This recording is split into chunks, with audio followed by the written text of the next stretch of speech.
పాతకల్లూరులో engineers teacher నా భర్త పనిచేస్తున్నాడు.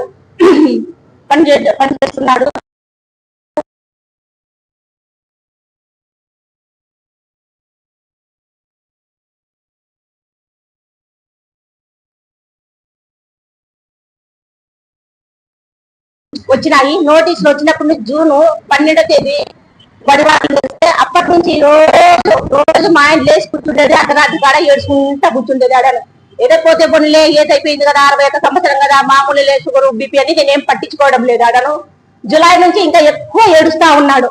ఓ రోజు నేను అడిగినాను, జులై 8వ తేదీ అడిగినాను, ఎందుకు అట్లా బాధపడుతున్నావంటే నాకు హైకోర్టు నుంచి నోటీసులు వచ్చినాయి, మీ1 ఆడను నన్ను వేధిస్తున్నారు, కత్తితో పొడుచుకొని సావు, దేని కిందన్న పడి సావు అని నన్ను వేధిస్తున్నారు, వాళ్ళ బాధలకు నేను తట్టుకోలేకపోతున్నాను అని చెప్పినాడు. చెప్తే సర్లే అని చెప్పేసి నువ్వు చచ్చిపోయినావనుకో ఎట్లా తెలుస్తుంది, నువ్వు అన్యాయమే చేసినావన్నారు, నువ్వు బతికి ఏదైనా కానీ సాధించాలా, చస్తే ఏమైతుంది అని నేను మా ఆయనకు ధైర్యంగా చెప్పినాను. సర్లే అని చెప్పేసి టెన్షన్ గా ఉన్నాడు. ఎందుకు అంత టెన్షన్ గా అంటే 31 రికార్డులు ఇవ్వాలంట అన్నాడు. మా ఆయనకు బండి రాదు.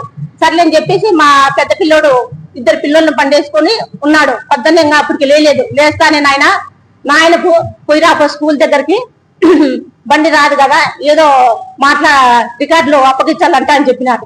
సర్లే అని చెప్తా అంటే మా ఆయనను నా కొడుకు పోతా అంటే ME1 ME2 గాలది నెల మధ్యలో టార్గెట్ చేసినారు. నీ కథ ఏమో చూస్తాం అట్లా ఇట్లాంటి బెదిరించినారు. బెదిరిస్తే మా ఆయన ఉంటుకొని వద్దు పదరా స్కూల్లో మాట్లాడతాము, ఇట్లా మధ్యలో మాట్లాడుకోళ్ళు, వాళ్ళు చాలా కోపంగా ఉన్నారు, మళ్ళీ మనం లేదన్నా వదిలేస్తే ఎట్లా అని చెప్పినారు. అని చెప్తే మళ్ళీ అన్ని చెప్పేసి చూసి ఇద్దరు నర్సుండయ్య వారు రడీని తెలుకొని వచ్చినారు చూడు అని అన్నారు. అంటానే మా అబ్బాయి ఆ బాధ తట్టుకోలేక కొడుకుని తెలుసు మా ఆయన బండిలోనే చెప్పినాడు, నా కొడుకు నేను సార్ పోతున్నాము అని చెప్పినారు. అని చెప్తే అయినా కూడా రెచ్చగొట్టినారు. మా కొడుకు పొరపాటు వల్ల సెల్లులు పగలగొట్టినాడు. ఆ పొరపాటు అయిపోయింది. సర్లే అని చెప్పేసి మళ్ళీ 2 గంటల సేపు మా ఆయనకు వయసు అయిపోయింది. 2 గంటల సేపు నా కొడుకును మా ఆయన్ను నిర్బంధించినారు. నిర్బంధించి గ్రామ ప్రజలంతా సార్ చాలా మంచోడు సార్, ఆ సార్ ఎడాను సిల్లులు పట్టిస్తారులేండి, ఎందుకు గలాటలు రగళ్ళు రాజ్యంద్రాలు అంతా ఐకమత్యంగా ఉండాలా, ఒకరు మగాలు ఒకరు చూసుకుంటే పని, మాకు 2 ఏళ్ళు అయింది పాతకల్లూరుకి వచ్చి, ఎటువంటి ఇబ్బంది పెట్టడం లేదు సార్, చాలా మంచి వ్యక్తి సార్, అట్లా వద్దులే సార్ అని చెప్పారు. పాన్మాటి కోసము నేను తీసుకెళ్తున్నాను అని చెప్పాడు అని నడిపించుకొని పోయినారు. మా కొడుకును మా ఆయన ఎడను పోతానని చెప్పేసి కేసు ఫైల్ చేసినారు సార్.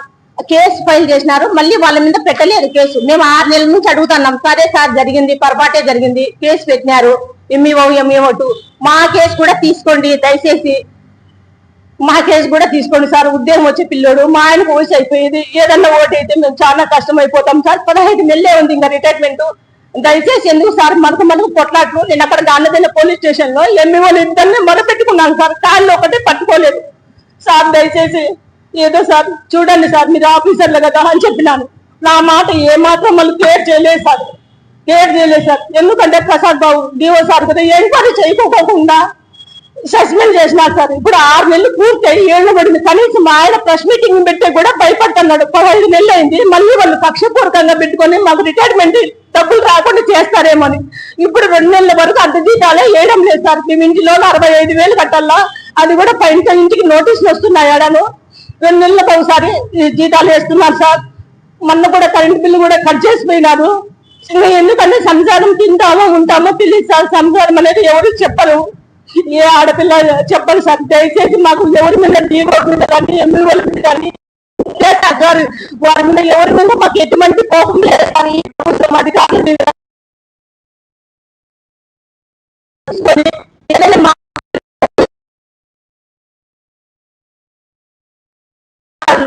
మాకు సస్పెండ్ ఎత్తేసి మా ఆయన డ్యూటీలు తీసుకోవాలని ప్రార్థిస్తున్నాను సార్. ఎవరు ఉంటే ఎటువంటి ఉద్దేశాలు లేవు సార్. ఉత్తమ ఉపాధ్యాయుడు అవార్డు వచ్చింది, మళ్ళీ రాష్ట్ర అవార్డు కూడా వచ్చింది సార్. అడాను అందుకు సార్ అడాను వినియోగించుకుంటున్నాను సార్. రాప్తాడి మల్లికార్జున గారు, తర్వాత DO ప్రసాద్ బాబు గారు, తర్వాత గార్డియన్ SI గారు మమ్మల్ని వేధింపులు గురి చేస్తున్నారు. వేధింపులు గురి చేస్తూ వాళ్ళు తప్పుడు రిపోర్ట్లు పంపిస్తే ME1 ప్రసాద్ బాబు గారు దాన్ని ఎంక్వైరీ చేయకుండా వెంటనే 14 నుంచి 15 తేదీ మా పైన FIR కేసులు కట్టారు. 3 రోజులు పూర్తి కాగానే దీన్ని ఎంక్వైరీ చేయకుండా నన్ను అన్యాయంగా సస్పెండ్ చేశారు.